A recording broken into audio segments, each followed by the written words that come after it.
Today is 4/20, the unofficial marijuana holiday. And for only the second time in New Mexico's history, buying recreational weed is legal on this day. Over at the gas station near 4th and Manal, folks are having a 420 block party. Plenty of people are stocking up on pot paraphernalia, and for those looking for munchies, food trucks are also on hand. Our industry's been 1 year open for rec. It's really exciting. So not only is it a 420 party, but it's kind of a year celebration for us.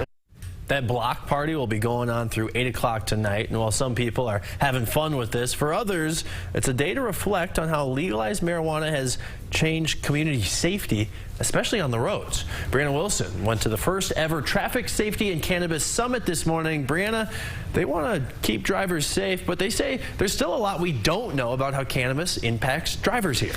Yeah, that's right, Ryan. But they say the first step to learning more is looking at the data we do have, even if it's not much. And what we're trying to accomplish today is really bring stakeholders together throughout the traffic safety sector, policymakers, as well as the cannabis industry.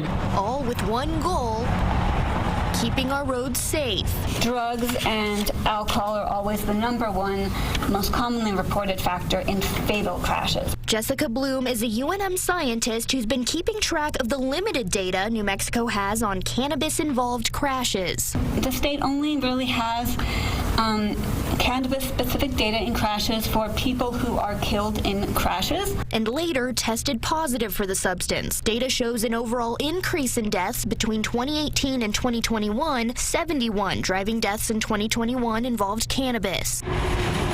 Vehicle drivers killed in crashes in New Mexico, about 16% of them have been testing positive for cannabis.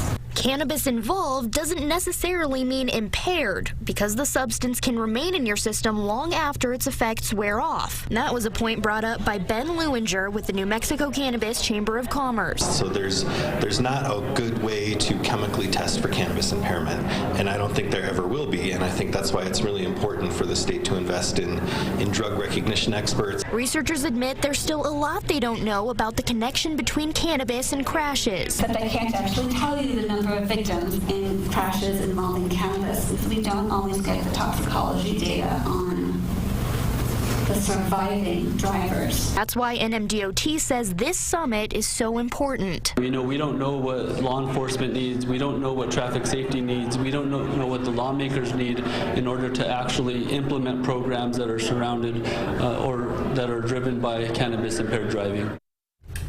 Now, Ryan, traffic safety officials wanted to get all of the key players in one room to work on answering those questions and together come up with solutions that protect people on our roads. Of course, we'll track any progress that comes from today's summit. Yeah, but we know there's not like a breathalyzer for people using cannabis, and the state never set a legal limit. That's something you're bringing up with a drug recognition expert? Yep, that's coming up at 6:30. The challenges for law enforcement that come with identifying impairment from cannabis, also the challenges for drivers who may not know how much is too much. Yeah, well, stay tuned. Brianna, thanks.